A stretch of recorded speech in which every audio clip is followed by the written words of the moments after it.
మహాశివరాత్రి వేడుకలు దేశవ్యాప్తంగా అంగరంగ వైభవంగా జరిగాయి. శివనామ స్మరణతో ఆలయాలు, పుణ్యక్షేత్రాలు మారుమ్రోగాయి. శివరాత్రి పర్వదినాన వివిధ ప్రాంతాల్లో వివిధ సంప్రదాయాలు, ఆచారాల్ని పాటిస్తారు.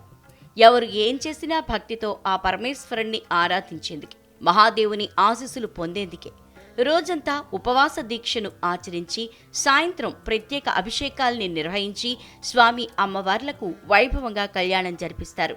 ఈ క్రమంలో ప్రాంతాల వారీగా వారి వారి ఆనవాయితీల్ని అనుసరించి ప్రత్యేక నైవేద్యాలను స్వామివారికి సమర్పిస్తారు.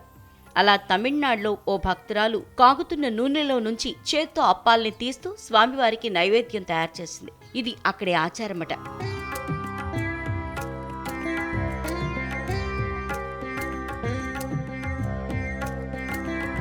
విదూర్నగర్ జిల్లా శ్రీవల్లిపుత్తూర్ ముదిరియాల్పట్టి వీధిలో భద్రకాళి అమ్మన్ ఆలయం ఉంది.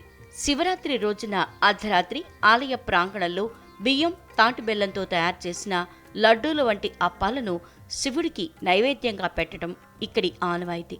అయితే అప్పాన్ని వేడి నెయ్యిలోంచి గరిట వాడకుండా తీయాల్సి ఉంటుంది. శతాబ్ద కాలంగా వస్తున్న ఈ ఆచారాన్ని 52 సంవత్సరాలుగా 92 ఏళ్ల ముత్తమ్మళ్ చేస్తున్నారు. అలా కాగుతున్న నెయ్యిలో వేగుతున్న అప్పంను ఒట్టి చేతులతో తీసి శివుడికి ప్రసాదంగా సమర్పించారు. ఇందుకోసం ఆమె 40 రోజుల పాటు వ్రతం చేస్తారు.